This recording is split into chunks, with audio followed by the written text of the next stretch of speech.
Here we go, week number 2 coming in. I'm going to recap a little bit on some issues we've seen after looking over all the members for week 1 and then push into week 2 here real quick.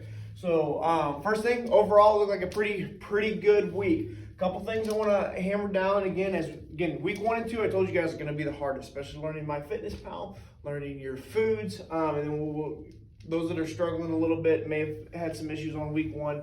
I promise you this week's probably going to be easier for you. It should get easier each week as we go. So with that, MyFitnessPal, everybody was pretty good. For those that aren't, just make sure you guys are tracking. The more information you give us in here, the easier it is. We can help you and dissect when things aren't going exactly the way that we think they should. So one, I've seen a good amount of people were excessively low on their calories. One, less is not more. Those are our max numbers that you have in MyFitnessPal. We don't want to exceed them, but we don't want to be drastically under them either. Because too much, you will lose a little bit of weight doing that, but you're going to lose muscle tissue as well, and that's the last thing we want to do, because in the long run, that's going to preserve your metabolism. You're going to feel better, and you're going to actually stay leaner longer doing that. It's easy to drop quick, but it's easy to put back on quick. We're trying to fix this long term. So again, use MyFitnessPal. Be accurate with it. If you're not sure about something, looking it up. Your proteins, you should be weighing in ounces. Your vegetables and your fruits and your starches and such, I weigh in grams. You can use cups and such, but it's just easier to throw a plate on a scale, take the amount of broccoli you have or potatoes and weigh it out, and then look it up in MyFitnessPal. If your MyFitnessPal serving says 1 medium banana, don't look that up. Look out how many grams that banana was in servings, and you're going to be much more consistent with this. So a lot may fall through the cracks with that, but that's just, again, a recap of how to use that. Had a handful of members with a small weight gain. I'm talking like half a pound to 1.5 pounds. Here's 2 things that can happen with this. One, make sure we're eating and tracking like we should. That's rule number 1. Number 2, a lot of you were probably excessively dehydrated when you weighed in and did your first scan, and you finally have water in your system your first week, especially if you're not used to drinking that much water. Your body's going to hold on to that water because it's assuming that it's used to being dehydrated, so it'll retain a little more water. After consistently staying with this, you'll see that water weight kind of come back off. And then the last one is, if you haven't hit it this hard, this past week, maybe you're only used to working out 2 times a week. And then all of a sudden you went to like 5 times a week. You're sore. Water retains in the system to get nutrients with the blood to the muscle to repair. So you may see a little kind of like water retention as well if you have worked extra hard this week. So that's a sign that your body's trying to recover, which isn't a bad thing, but you will retain a little bit of water when that happens. So stay consistent if that's the case.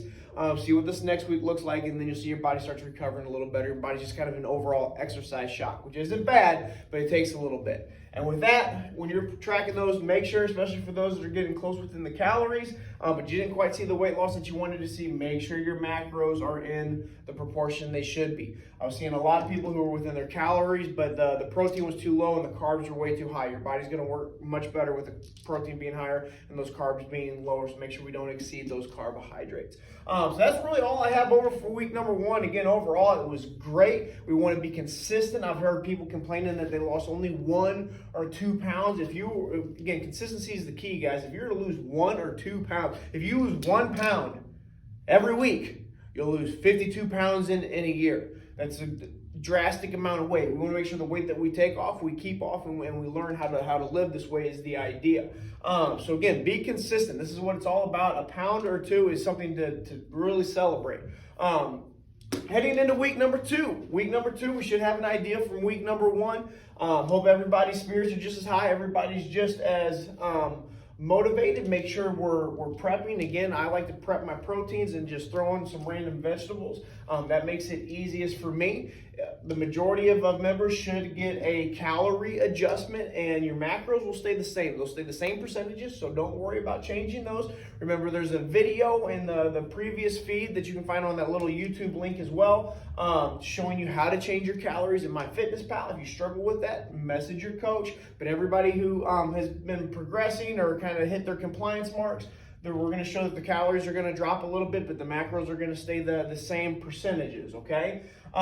Build on habits. If you sat there and you were good with water this week, but not so much on exercise, water's not your main concern anymore. You need to focus on exercise or with tracking your food. So again, everybody looked like they made some decent habits this week that started to just build on that. Let's get that snowball rolling and that snowball effect. And lastly, for those that are doing the fasting window, we did a 10-hour fast last week. We're going to remain with that this week. We'll start dropping hours week into week number 3. I just again want everybody to get a good grasp on it. If you had a good grasp on it and you want to go for a shorter time and you're still getting your calories in, go for it. If you find yourself struggling to get your protein in, especially, or the amount of calories you have, or you're hungry, don't worry about the fasting window. Remember, guys, this is just an option to see how it works with your body, with your routine, with your schedule. So those are my takeaways from week 1 heading into week number 2. Excited about it. We've got a cool little competition-ish thing coming in for week number 3